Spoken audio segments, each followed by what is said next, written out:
จะไม่วีล็อกในการมาแฟนมิทติ้งให้เบิ่ง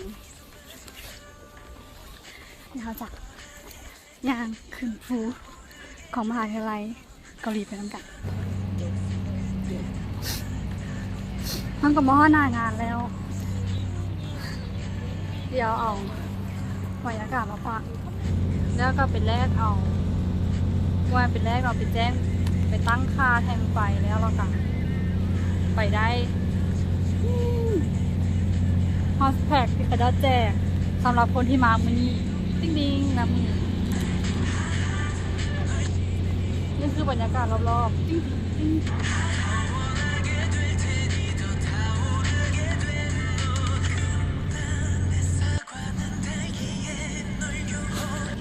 นี่ก็เป็นบอลเขาจะไปเอาปีคอนเสิร์ตแล้วก็ซื้อเครื่องออฟฟิเชียล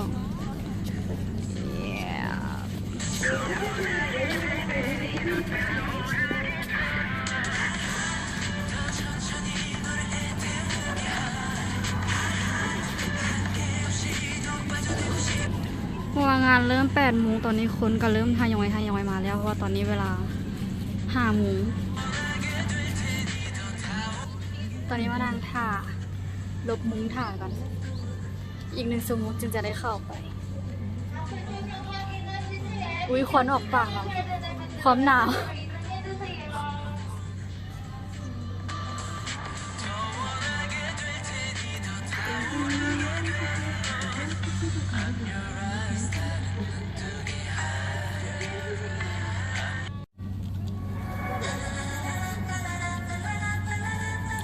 กำลังเยี่ยมเข้าไปข้างในแล้ว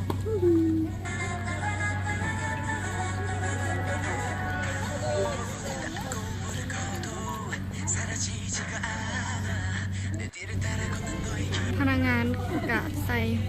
หูกวางในธีมคริสต์มาส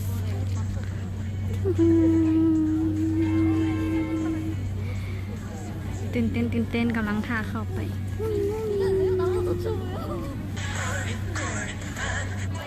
ตอนนี้เราก็เข้ามาทางในแล้วเนาะคนก็เลยแบบหลายๆเขาได้รับของขวัญพร้อมแล้วก็โปรเจกต์ต่างๆตอนนี้กำลังมาเรียนคิวเกี่ยมท่าทายบูธอยู่ตอนนี้เขากำลังสัญญาณเข้าไปทางในแต่ว่าเข้าไปทางในแล้วเขาจะถ่ายรูปบ่ได้แล้วบ๊ายบาย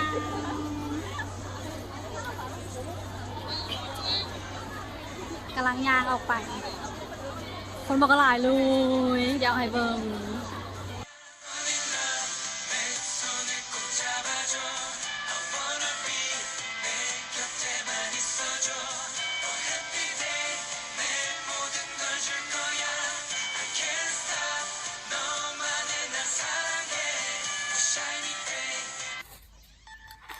ตะดา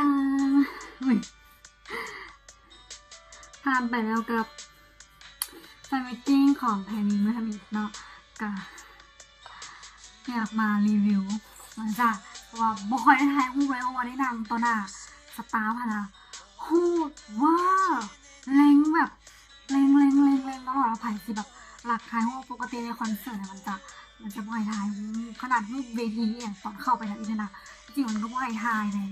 แต่ก็ไผ่ก็รักถ่ายเมื่อไหร่มีเงินมีไผ่ก็รักถ่ายเนี่ยนะแทนแจกอันนี้แจกหูกวางที่ตัวเองซื้อไปมันน้อยเพราะว่าผู้หญิงเขาจะแจกกันเลยเปลี่ยนใส่ตัวนี้แทนนะคะกุ้งคือกันแล้วก็มีโบลิบบิ้นให้กับแทงไฟทองโคตรน่ารักเลยแทวินก็คือแทวินอะความกลางอะลืมสคริปต์ลืมว่าต้องเห็นเอียงต่อลืมว่าต้องเห็นหันลืมว่าต้องเห็นนี่แล้วกับปกติไทยไม่ได้เป็นคนเล่าโบเก่งอยู่แล้วแต่วันนี้เวลาจัดแฟนมิทติ้งมันต้องมีช่วงแบบช่วงเล่าช่วงเล่นเกมเอียงบอกตัวเองกับหู้อยู่แล้วว่าแฮนมิทเป็นคนแบบว่าโบเก่งอะนะปกติคันย้อนกัน4 คน5 คนก็จะเป็นบรรดาเมมเบอร์เป็นคนแบบคนเล่าหลายกว่าขนาดย้อนกันมีคนส่วนมาแต่ยังโซกลางเลยนะอันนี้แบบจัดแฟนมิทติ้งข้างนอกอีแล้วก็ว่าคนเดียวหลายๆแบบซี่กับเห็นใจอยู่แต่ว่าเรื่องการแสดงต้องยอมรับว่า มินเทพอีหลีการแสดงการร้องสดแบบสดอีหลีอ่ะคือมีบางวักแบบมันหลุดใช่นะมันหลุดมันบ่ฮ้องใช่นะกระบุมีเสียงใช่นะแล้วแบบฮ้องกับตอคือหนูว่าแบบเต้นกับแบบโอ้ยอมค่ะอ่ะที่แบบนักเต้นแต่ละคนแต่ละประเทศยังแบบยังย้องแทนมินทนะเนี่ยแล้วก็โชว์ที่แบบมักตลอดนะได้เห็นกับย้ำไหนกับสุดยอดเลยสปอร์ตเดนเจอร์นี่มักเดนเจอร์แห่งเปิดสายด้วยเดนเจอร์แบบเดนเจอร์สุดวีดอะตามเนี่ยแบบอยากจะแบบสุดๆแต่ว่าดีอีกอย่างหนึ่งคือการที่แบบเบิ้งเลยไม่ต้องถ่ายวิวเบิ้งเต็มเบิ้งเต็มทีสุดๆเลยกับการแสดงมันดีอ่ะไม่ต้องมาแบบเวลาเขารักใครเขาต้องแบบโค้งหลังเราต้องย่านแบบสตาร์ทมาหยุดโทรศัพท์เขาว่าใครจะให้ทำไมเขาจะหยุดหรือเขาจะไล่เขาออกจากนั้นสินะเขาต้องแบบวาดผวาเลยธรรมดาแล้วแบบเวลาเขาถ่ายก็ต้องพยายามเบิ้งในหน้าจอแต่อันนี้เขาบ่ถ่ายแต่เขาเบิ้งในตาของเราเองมันแบบมันฟินอ่ะแอบซึ่งตอนปิดในนึงเพราะว่าแค่นี้มันก็สปอยไปแล้วแหละว่ามันจะเอาเพลงเก่าๆอย่างนี้นะมามันก็เลยกับคิดอยู่ว่ารุ่นยูจะเอาเพลงอย่างจะเอาเพลงยูแต่สมัยเดบิวต์แล้วก็มันมีเสียงของจงฮยอนในแบบออกมาเพราะมันอะแบบโอ้สุดเลยแท้แบบไผ่โบน้อยนึงอะกันสุดเลยแต่ว่าเราคนทั้งหน้านี่สะอื้นแหงเลยน่าจะว่าน่าจะเป็นเมนจงงานวงแต่ว่าคือเขาแบบยังแบบซึมยังแบบแบบแล้วแบบต่อด้วยเพลงในห้องกัน5 คนแบบเสียงอนยูขึ้นมาแบบเพลงแบบซาเกจอนนะซื้อภาษาอังกฤษอย่างว่าFour Seasonsเหรอวันใจซื้อภาษาอังกฤษแต่แบบว่าเสียงอนยูขึ้นมาแล้วแบบโอ้ my god แบบทัชใจแบบไม่ว่าไทมินจะโซโล่เดียวหรือว่าเป็นแฟนมิทติ้งเดียวกันก็ตามแต่ว่าก็ยังแบบโบเคยแบบถิ่มบุ้งนะเวลาแนะนำตัวเองเนี่ยก็จะว่าแบบใช่ไทมินอย่างมันแบบหน้าหาดไทมินมันหน้าหาดอีหลีแบบแล้วเป็นคนกล้าที่หน้าหาดเอามารีวิวสั้นๆย่อๆเนาะ1คือไทมินคนกล้าสมซื่อกากอิลีกากของแท้ไทมินหัวหน้าแกงกากคอนเฟิร์ม2ก็คือการแสดงหรือว่าการแบบโซเทิงเวทีคือแซ่บแบบสมซื่อเมนแดนซ์ของSM Town การเต้นคือการเพอร์ฟอร์แมนซ์คือแบบตลอดเห็นไทมินมาตั้งแต่ไอ้เป็นคนที่ได้เบิ่งโซแทนมินแบบ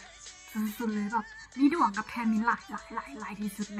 นวงชายนี่คือแบบอาจจะย้อนเข้ามาวงชายนี่ย้อนแทนมินแล้วก็ตอนมาแลกเปลี่ยนตอนนั้นก็มีโอกาสได้ไปเบิ่งแบบคอนรวมกับที่มีแทนมินแล้วก็ต้นปีนี้จะได้เข้าคอนเสิร์ตเดียวแทนมินแล้วก็แฟนมิทติ้งรู้สึกว่าได้เบิ่งการแสดงแทนมินออกมาต้องไปแบบ 3-4 ปีก่อนจนมาว่าเดี๋ยวนี้แบบตอน 3-4 ปีก่อนปีแทนมินก็เริ่มแบบเดบิวต์เดียวแบบอัลบั้มเดียวโซโล่เดียวใหม่ๆอ่ะตั้งแต่ตอนนั้นจนแบบตอนนี้แบบเคยกับแบบเคยเห็นไทยมันใหญ่มาที่หลิงอ่ะแล้วแบบมันเก่งอีกตะกี้คือเต้นแบบเนี่ยภาพเรื่องเต้นคือมาตั้งแต่เดบิวต์วงแล้วตั้งแต่แบบ2008แล้วแต่เดี๋ยวนี้คือเสียงแบบโอ้เพลงซ่าเพลงแบบเพลงโซเสียงแบบหนบเลยแบบสุดยอดคนนี้โบงงมากกับโบงึดเลยที่ว่าซูมานะลุงหมันเนี่ยแบบเจ้าของSMนะเปลี่ยนจึงหักแทนนี้ขนาดนี้จึงให้แทนนี้แบบจึงอวยแทนนี้เบิร์แหงขนาดนี้อะคือพวกไอ้แทนนี้เข้ากลุ่มไปพร้อมกันเลย4 คนแล้วแบบ กลับมาบ้านเดียวนะแต่ว่าเรายังไม่เห็นเลยว่าแทนนี้นะสร้างเงินให้ SM ได้หลักแบบมหาศาลเลยซึ่งแบบให้3 คนเข้าไปแล้วเอาแทนนี้แบบดึงไว้โบแมนย้อนว่าอยากจะดึงชายนี่เวิร์ไว้ได้ที่จริงชายนี่เวิร์นะแฟนคลับนะอยากให้เข้ากลุ่มไปพร้อมกันเลยแล้วจึงออกมาแบบเดียวกลับมาฟอร์มยังไงต้องคาดกันเกิดแทนนี้กับอายุแบบเกิด93กับสามารถเข้ากลุ่มได้แล้วคือแบบเดียวเอ็กโซก็ยังเข้ากลุ่มตอนเกิด93คือกันก็ยังเข้าแล้วมันบอกแต่ว่าแทนนี้ยังแบบสุดยอดอะยังเดินสายอยู่ญี่ปุ่นแบบแทนนี้อยู่ญี่ปุ่นคือแบบที่1อะแทนนี้เดินซับเป็นศิลปินญี่ปุ่นนะแบบบัตรขายเกี้ยงอัลบั้มขายเกี้ยงแบบโหดเวอร์อยู่แบบอยู่เกาหลีคอนเสิร์ตฮอบ2 รอบแต่อยู่ญี่ปุ่นคอนเสิร์ต30 รอบอัพและแบบแฟนมิทติ้งฮอบนี่นะปกติบ่มีแต่นานจะไปจัดคอนเสิร์ตวันที่31เมื่อเขาด่าญี่ปุ่นแฟนคลับเกาหลีโวยบ่ได้แบบเอี่ยงจะให้ญี่ปุ่นหลายเกินไปแล้วก็เลยว่าเดือดร้อนก็เลยย่านทางนิโวยก็เลยมาจัดคอนเสิร์ตมาจัดแฟนมิทติ้งแบบกระทันหันแบบมาแจ้งเดือนก่อนนี้ว่าสิแบบแฟนคลับโวยได้2-3 มื้อนะก็ออกมาแจ้งเลยว่าสิแบบซันก็ให้โซ่เวลาคริสต์มาสอย่างเดียวกับแฟนคลับเกาหลีแล้วช่วงปีใหม่เข้าดาวให้กับแฟนคลับญี่ปุ่นคิดเอาแบบแทนมินมันไม่มันขี้ได้ไผ่บอกไผ่ว่าแทนมินมันโบดังมันอายมันเข้ากลุ่มแล้วมันโบมีเรียกเฮ็ดมันเป็นเกาะวงอย่างเกาะที่ว่าไปซุปเปอร์เอ็มนั่นแล้วมันเป็นเกาะเขาดังอยู่หันโว้เราบาปมันแฟนคลับแทนมินนะโอ้โหอัลบั้มซุปเปอร์เอ็มปุ๊บแทนมินก็ขายเปิดก่อนหมูนั่นนี่ให้ได้อวยแล้วแท้เห็นอยู่ในติดตามอยู่ในดราม่าในทวิตเตอร์นี่แบบโคตรคันแค่วเลยแบบบอกว่าแบบแทนมินวางมุมอย่างเห็ดแล้วซันเดย์ก็เลยเอาไปอยู่ซุปเปอร์เอ็มพันวางเวิร์มเองคิวคอนเสิร์ตมันเต็มญี่ปุ่นฮะมันแทบจะไม่ได้อยู่เกาหลีไม่เชื่อมันวางต้องมาเวิร์คอนเสิร์ตนะเลยว่าเวิร์แฟนมิทติ้งแล้วเวิร์มันปล่อยตลกปล่อยความกากใส่แห้งหักแห้งแพงจะตายแทนโอเคจบกันรีวิวการเห็ดบล็อกในแฟนมิทติ้งเดย์วันเมื่อทั้งอีกเดี๋ยวมื้ออื่นคิดว่าน่าจะบ่ได้เห็นเพราะว่ามื้ออื่นมีนัดกับหมู่คนเกาหลีที่เป็นชายนี่เวิร์กกันเราไปแต่มื้ออื่นอันนี้ไป2 ฮอเราไปแต่ฮอมื้ออื่นก็เลยว่าจะกินข้าวน้ำกันแน่เราจะที่เข้าไปอาจจะโบมีเวลาทายหลอกกันเลยจะเห็ดแต่มื้อเดียวนี้